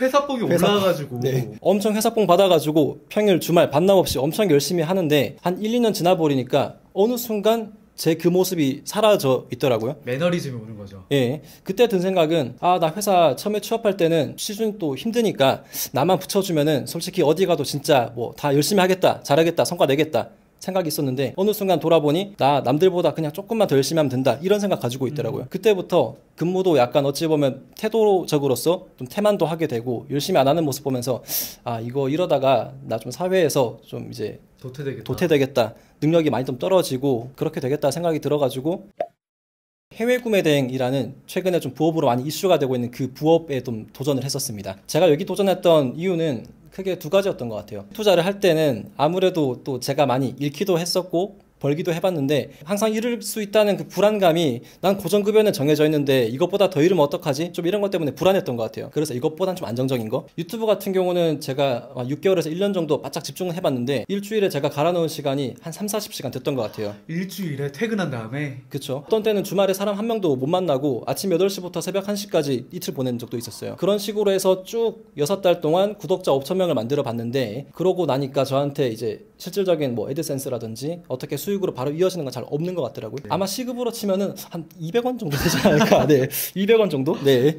그러던 찰나에 오늘 올리면 내일 팔렸을 때 이거 돈이 된다 라고 이제 구매대행 그 후킹 광고를 본 거예요. 그래서 자연스럽게 저거 해보자 라는 생각이 들어서 좀 했던 것 같아요. 그런데 솔직하게 우리가 구매대행에서 많은 광고를 보고 그렇게 시작을 하잖아요. 아마도 열의 9분 정도는 내가 원하는 결과를 못 얻었을 거란 말이에요. 저도 그 말 듣고 시작했어요. 듣고 시작했는데 한편으로는 주식으로도 뭐 조그마한 성과는 내보고 유튜브도 조그마한 성과는 내보니까 나라고 안 되겠어? 라는 생각이 들더라고요. 그래가지고 조금 호기롭게 시작을 했던 것 같아요. 쉽지 않았죠. 제가 8월 달에 시작했는데 그때 여름 휴가를 반납하고 여름 휴가 기간 내내 이걸 했던 것 같아요. 구매 대행을. 네. 보통은 평일 5일 동안 저녁에 퇴근하면은 저녁 8시쯤부터 계속 품 이제 뭐 팔지 소싱하는 거 하고 또 업로드도 해보고 토요일 하루만 12시간, 일요일 하루만 또 12시간, 어떤 날은 아침에 해 뜰 때 카페로 출근해가지고 카페에서 점심 저녁 다 먹고 퇴근할 때도 굉장히 많아요. 매출이 잘 안 오르는 거예요. 아무리 굴려봐도 안 나오는 거예요. 방향이 굉장히 여러 갈래잖아요. 뭐 대구에서 부산을 갈 때도 기차로 가든 비행기로 가든 걸어가든 방법이 많은데 그것처럼 이 구매대행 사업도 갈래가 여러 가지예요, 방법이. 근데 그중에 저는 어떤 방법이 저한테 맞는지도 모르고 어떤 방법이 효율적인지도 모르다 보니까 주먹구구식으로 막 했던 것 같아요. 그렇게 4달 동안 했더니 뭐 진도 빠지고 재미도 없고 좀 그랬던 것 같습니다. 근데 제가 생각했을 때는 이상하다. 3달에서 한 4달 정도 하면은 분명히 뭐가 나올 때가 됐는데 생각이 들었었어요. 가장 큰 이유는 제가 주식을 할 때도 유튜브를 할 때도 제가 학원을 다닐 때 이제 최소 3달은 노력하신 분들은 그래도 성과가 나오더라고요. 그런데 3-4달 동안 아무리 갈아 넣어도 제가 생각한 그 속의 성과가 나오질 않는 거예요. 그때 이거 뭔가 좀 잘못됐다. 내가 방법이 잘못됐구나. 그쵸.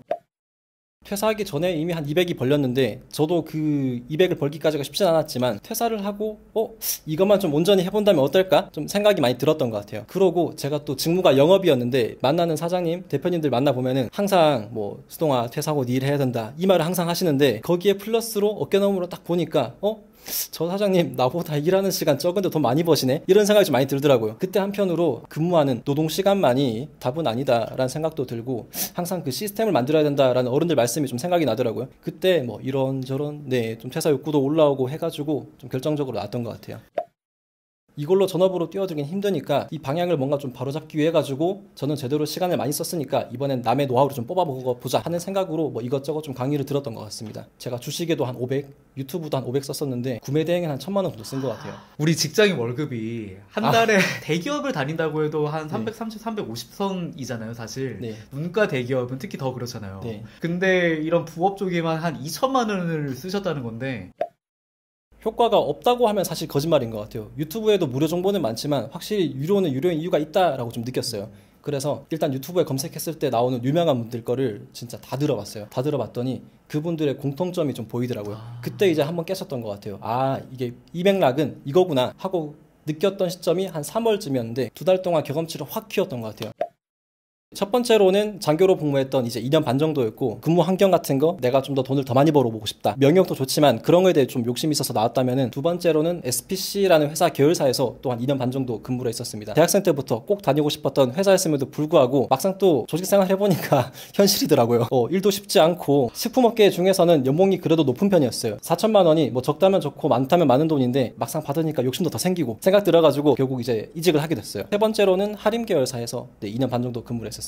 아무래도 여기 있다가는 매너리즘에 빠져가지고 저도 저대로 계속 이제 가라앉고 한편으로는 나 영업하면서 많은 사장님들 만나봤는데 나도 좀 내 일 하고 싶다. 나가서 내가 지금 퇴근하고 하는 이 부업들을 좀 사업으로 만들어보고 싶다라는 좀 생각이 들어가지고 나왔던 것 같아요. 그러면 마지막 회사 연봉은 한 5천 정도 되셨던 건가요? 네, 계약 연봉으로 한 4천 후반이었는데 뭐 성과급이나 복지 합치면 한 6천 정도 됐던 것 같아요.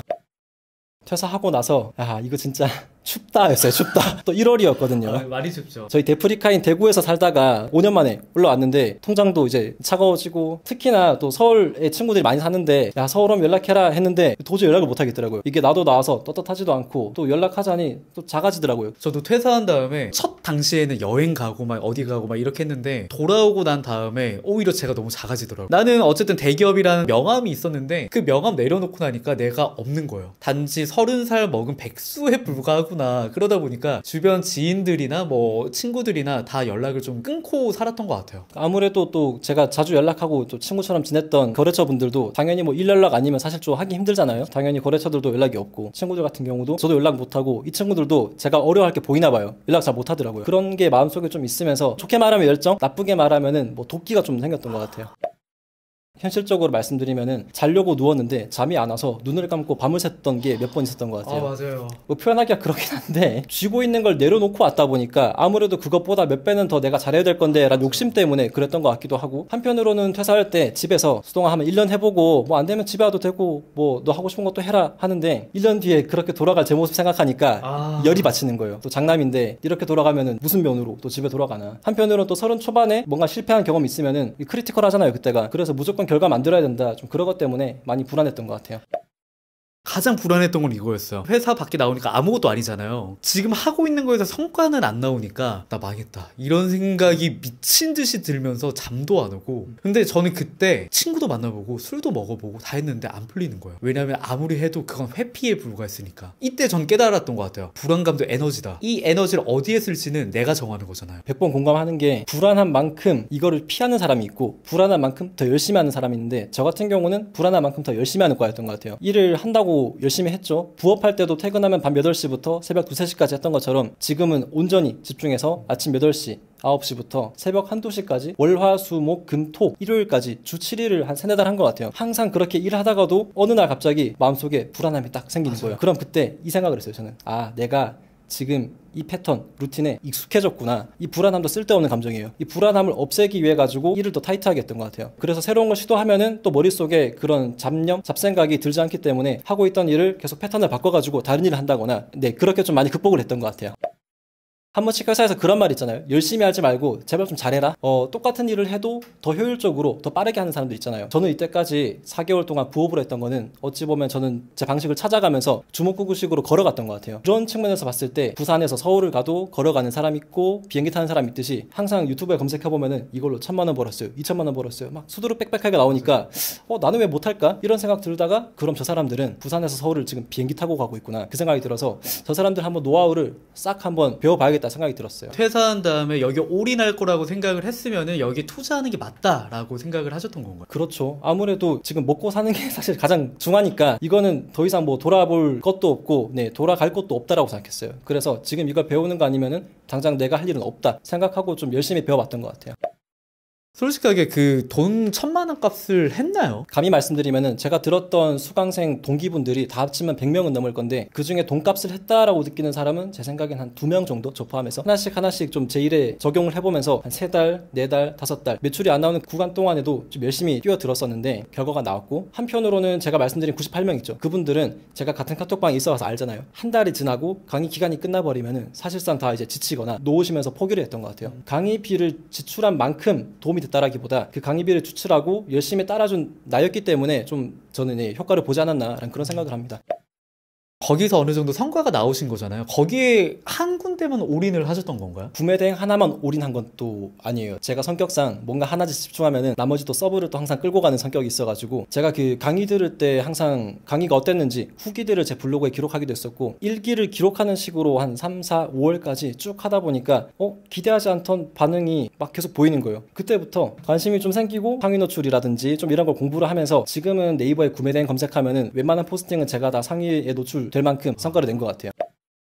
되게 신기했던 게, 저는 구매 대행에 대한 일만 쭉 쓰고 있었는데 댓글에 보니까 본인도 본인 사업을 하고 있는데 이런 것들에 대해서 네이버로 좀 PR하고 싶다, 이런 의뢰가 좀 왔었어요. 블로그 노하우나 뭐 대행을 해달라는 그런 문의가 오기 시작하는 거죠. 노출시키는 것도 궁금해하는 사람이 있는 반면에 어떻게 이렇게 좀 맛깔나게 블로그를 운영하는 자체에 좀 노하우를 좀 배워보고 싶다라는 분들이 종종 생겼어요.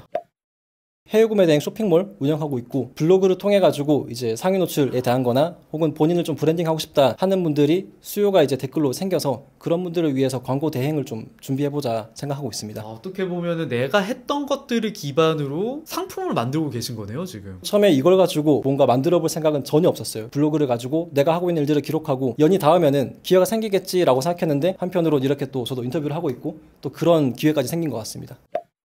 사실 좀 환상은 있었던 것 같아요. 사업을 하면은 엄청 자유롭고 내가 책임을 지기 때문에 뭔가 좀 눈치 볼 것도 없는 것 같고, 이런저런 환상들이 있었는데 불안감은 떨칠 수가 없는 것 같아요. 생각보다 더 불안하고 생각보다 더 초조하고, 아무것도 하지 않으면은 아무것도 나오지 않는 거잖아요. 평일에는 일을 하고 주말에는 머릿속에서 항상 그 다음 주 평일을 좀 준비하는 이런 사이클이 되다 보니까 솔직히 많이 힘들긴 한 것 같아요. 압도적으로 지금 하는 일이 좀 높습니다. 저는 지금은 영업일을 하다 보니까 제가 만나고 싶은 사람 외에도 또 불편한 분들도 많이 볼 기회가 많았는데, 아무래도 좀 만나고 싶은 분들을 좀 이렇게 만날 수 있다는 거. 두 번째로는 한없이 나태해질 수도 있겠지만 지금 제가 꾸리고 있는 이런 시간적인 루틴 내에서 이 업무를 한다는 거 그게 좀 자유로워서 좋은 것 같아요. 그리고 세 번째로는 일을 하면 할수록 그거에 대한 성과가 오롯이 좀 자기한테 돌아온다는 거 이런 세 가지 생각했을 때 전 지금은 네, 제 일에 만족하고 있습니다. 저 같은 경우에도 퇴사한 지 이제 1년 한 1개월, 2개월 정도가 됐는데 제가 느끼는 건 내가 내 삶의 운전대를 잡고 있다라는 건 것 같아요. 솔직하게 많이 불안해요. 안정감이 그렇게 크진 않아요. 지금은 이렇게 뭐 잘하고 뭔가 이런 걸 하고 있지만 내가 삐끗하는 순간 내가 순식간에 낭떠러지로 떨어질 수도 있겠구나라는 생각을 해요. 많이 불안하고 초조하고 그런 감정도 너무나도 많이 드는데 뒤엎을 정도로 내 삶을 주체적으로 살아가는 만들어가는 이 만족감이 너무 큰 것 같다라는 생각이 저도 드는 것 같아요. 최근에 그 퍼스널 브랜딩이라 그래가지고 굉장히 자기 인스타그램이든 블로그든 휘황찬란하게 AI 프로필 꾸미고 또 프로필 네이밍도 하고 해가지고 하는 분들이 많이 늘다 보니까 솔직히 좀 부정적으로 보는 분도 많은 것 같아요. 저도 그런 사람들 중에 한 명이었고 그런데 막상 또 퇴사하고 현실을 마주해보니까 내가 팔 물건 또 그리고 나 자신이라는 게 언제라도 세상의 다른 것들로 좀 대체가 될 수 있겠더라고요. 그러다 보니까 이 대체 불가능한 뭔가의 차별점을 만들어보자 라는 생각이 들어서 저를 좀 기록했었고 이런 것들이 스토리가 되면서 저라는 사람이 좀 퍼스널 브랜딩 이 되지 않았나라는 좀 생각을 합니다. 결국에 하나의 브랜드가 된다라는 건 쉽게 말하면 차별성을 갖는다라는 말이잖아요. 차별성은 쏟아지는 상품, 쏟아지는 브랜드들 중에서 내가 유일하게 살아남을 수 있는 하나의 방법이라는 생각이 저는 많이 들더라고요. 그러다 보니까 유튜브에도 제가 퇴사하고 퍼스널 브랜딩 해나가는 과정을 남기는 거고 그거를 똑같이 하는 사람들 얼마나 많을까요? 근데 스토리가 쌓이면은 대체 불가함이 생기다 보니까 저는 그거를 위해서 하나하나 쌓아 나가는 것 같아요. 크게 좀 두 가지인 것 같아요. 한 가지는 생길 수 있는 기회들. 제가 대체가 불가능한 사람에 가까워질수록 저를 더 찾는 사람들이 많이 생길 수 있다. 그리고 무한도전에서도 그 유재석 님이 무도 멤버들한테 했던 말이 있어요. 뭐라도 해라. 가만히 있으면 도와줄 수가 없다. 이런 말을 했었는데 지금 이 퍼스널 브랜딩이라는 내가 스토리를 남기고 기록한다는 게 어찌 보면 그 말처럼 뭔가 하는 거잖아요. 이런 것들로 통해 가지고 내 기회가 많이 생길 수도 있겠다라는 생각이 들어서 첫 번째는 좀 기회라고 생각을 하고 두 번째로는 내 가치 입증을 더 할수록 그거에 대해서 온전히 내가 또 평가받을 수 있지 않나. 그때 본인을 알리는 퍼스널 브랜딩이 뭔가 이제 빛을 발한다라는 생각해가지고 두 가지 측면에서 좀 많이 덕을 봤던 것 같아요. 첫 번째 퇴사하고도 두 번째 퇴사하고도 세 번째 퇴사하고도 느낀 건 제가 나가고 나니까 항상 그 자리가 바로바로 채워지더라고요. 근데 뭐 그거는 조직이 굴러가기 위해서 어쩔 수가 없는 거긴 한데 한편으로는 참 뭔가 시원섭섭한 그런 느낌. 이 직무에서 이 자리에서 정말 열심히 하고 갈아 넣었는데 다른 사람이 들어와도 잘 굴러가네? 네, 좀 그런 네. 느낌인 것처럼 한편으로는 아 이게 대체 불가능한 내가 되기 위해서 노력을 해야겠다 회사 생활할 때 그게 금전적인 욕구가 된다면은 뭐 부업을 열심히 하시든 본인이 직무에서 되게 전문가가 되고 싶다 하면은 그 전문가가 되든 그런데 열심히 하는 것들 중 하나가 또 본인을 기록해서 본인을 포트폴리오화 시키는 게 또 방법이 되지 않을까 좀 그런 깨달음을 느꼈던 것 같아요. 회사 안에서 퍼스널 브랜딩을 해나가지 않았던 거, 손을 놨던 거 가장 조금 후회가 되는 것 같아요. 왜냐면은 회사 안에서도 사실 충분히 할 수 있잖아요. 트보님이 블로그에 내 노하우랑 내 경험이랑 이런 걸 기록해 갔던 것처럼 단순하게 기록을 방향성 있게 하다 보면은 그것도 어떻게 보면 퍼스널 브랜딩이 될 수 있었을 텐데 라는 후회가 조금은 남더라고요. 아무래도 퇴사를 준비하는 분들이 좀 많이 보신다고 들었어요. 저도 어찌 보면은 기댈 곳 없이 그냥 나오면은 일단 지금 열정으로 뭔가 되겠지 하고 나왔었는데 정말 세상은 차갑습니다. 추워요. 네. 추워. 진짜 어디 시베리아가 있는 것 같아요. 네. 절대로 감정적인 일이 있거나 혹은 뭔가 일의 권태기가 왔다 해가지고 퇴사를 하신다면 저는 정말 뜯어 말리고 싶고 오히려 지금 급여가 주는 안정감이 있을 때 해보고 싶은 모든 걸 다 도전해 보시고 나서 비로소 그때 나 이런 걸 좀 집중해 보면 좋겠다 확신이 드신다면은 그때 전 퇴사하시는 것을 적극 추천을 드립니다.